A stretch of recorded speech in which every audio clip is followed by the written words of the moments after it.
Hello friends, આજે આપણે બનાવીશું વરસાદમાં ખાવાની મજા પડે તેવો ગરમા ગરમ લીલી મકાઈનો ચેવડો અને ઝટપટ બનીને તૈયાર કરીશું. આ ચેવડો એકદમ ટેસ્ટી એવો બને છે, નાના મોટા બધાને ખૂબ જ ભાવશે. અને જો મકાઈનો ચેવડો તમારાથી બરાબર ન બનતો હોય તો એકવાર જરૂરથી આ રીતે ટ્રાય કરજો, ખૂબ જ ટેસ્ટી એવો બને છે. જો તમને મારી રેસીપીઓ ગમતી હોય અને હજુ સુધી ચેનલને સબસ્ક્રાઇબ ના કરી હોય તો સબસ્ક્રાઇબ કરજો અને બાજુમાં આપેલું બેલ આઇકન પ્રેસ કરજો એટલે નવી નવી રેસીપીના નોટિફિકેશન આવે. તો ચાલો બનાવીએ.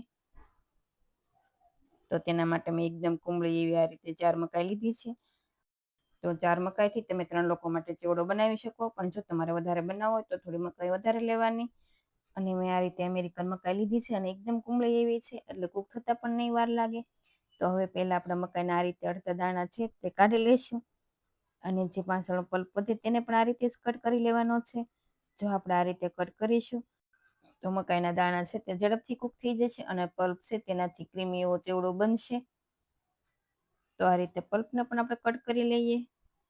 અને જો આ તમારે આ રીતે ચપ્પુથી ન કટ કરવો હોય તો તમે ખમણીથી પણ ખમણી શકો છો, પણ પહેલાં અડધા મકાઈના દાણા છે ને ચપ્પુથી કટ કરી લેવાના. અને જે બીજો પલ્પ વધે તેને તમે ખમણીથી ખમણી શકો છો. તો હવે આ જ રીતે આપણે બધી મકાઈના દાણા છે તેને કાઢી લેવાના છે. અને અત્યારે ચોમાસામાં મકાઈ ખૂબ જ અવેલેબલ હોય છે. જો તમે દેશી મકાઈ કે અમેરિકન મકાઈ કોઈ પણ મકાઈનો ચેવડો બનાવશો ખૂબ જ ટેસ્ટી એવો બનશે અને સ્વાદમાં તો એટલો સારો એવો બને છે. તો હવે 4 મકાઈને મેં આવી રીતે કટ કરી લીધી છે. તો હવે આપણે સાથે ચેવડો પણ બનાવી લઈએ. તો તેના માટે પેનમાં 2 સ્પૂન ઘી એડ કરીશું અને સાથે 1 સ્પૂન જેવું તેલ પણ એડ કરીશું. ઘી બળી ન જાય તેના માટે આપણે 1 સ્પૂન જેવું તેલ એડ કરવાનું છે.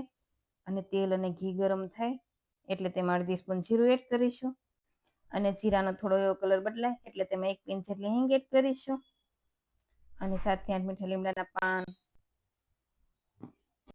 સાથે મરચાના ટુકડા એડ કરીશું.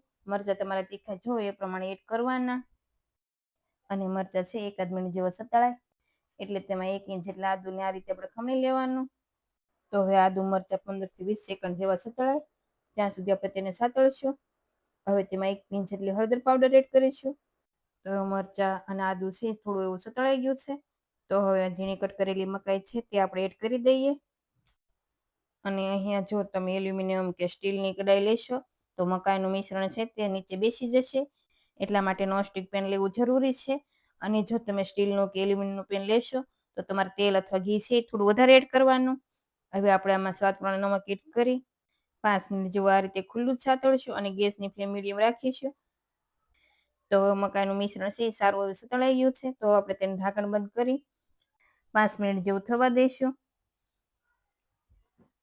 એટલે મકાઈ છે એ સારી એવી કૂક થઈ જશે. અને વચ્ચે એકાદ વાર ચેક કરી લેવાની. તો 5 મિનિટ જેવું થઈ ગયું છે તો આપણે ઢાંકણ ખોલીને જોઈ લઈએ. તો મકાઈ છે એ 80% જેવી કૂક થઈ ગઈ છે. તો હવે આપણે તેમાં અડધો કપ દૂધ એડ કરીશું અને અહીંયા તમારે દૂધની જગ્યાએ પાણી એડ કરવું હોય તો પણ કરી શકાય, પણ દૂધ એડ કરવાથી મકાઈનો ચેવડો એકદમ ટેસ્ટી અને ક્રીમી એવો બને છે. એટલે માટે જો તમે દૂધ ઉમેરશો તો વધારે સારું. અને જો દૂધ તમને વિરુદ્ધ આહાર જેવું લાગતું હોય તો તમે સ્કીપ પણ કરી શકો છો. તો આ રીતે 2 થી 3 મિનિટ જેવું સાતળી અને હવે ગેસની ફ્લેમ સ્લો કરી ઢાંકણ બંધ કરી 2 થી 3 મિનિટ જેવું થવા દઈશું એટલે ચેવડો એકદમ સરસ એવો કૂક થઈ જશે. તો હવે મકાઈ છે એકદમ સરસ એવી સોફ્ટ થઈ ગઈ છે અને દૂધ પણ ડ્રાય થઈ ગયું છે. તો હવે આપણે ગેસની ફ્લેમ બંધ કરીશું અને ઉપર અડધા લીંબુનો રસ એડ કરીશું. અને જો તમે દેશી મકાઈ લો તો થોડી ખાંડ એડ કરવાની, પણ આપણે આમાં અમેરિકન મકાઈ લીધી છે તે સ્વાદમાં થોડી મીઠી જ હોય છે એટલા માટે મેં ખાંડ એડ નથી કરી. તો હવે બધું સારી રીતે મિક્સ કરી દઈએ અને ઉપર થોડા ધાણા સ્પ્રિંકલ કરી દઈએ.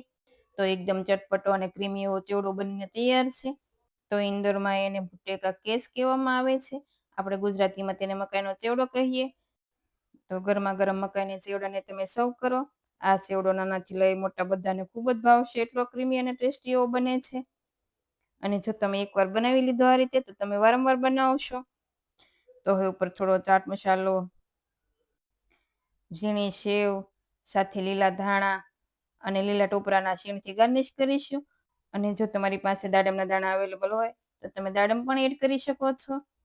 તો તમને આ રેસીપી કેવી લાગી તે મને કમેન્ટમાં કહેજો. અને જો રેસીપી ગમી હોય તો વિડીયોને લાઇક કરજો, શેર કરજો અને મારી ચેનલને સબસ્ક્રાઈબ કરજો.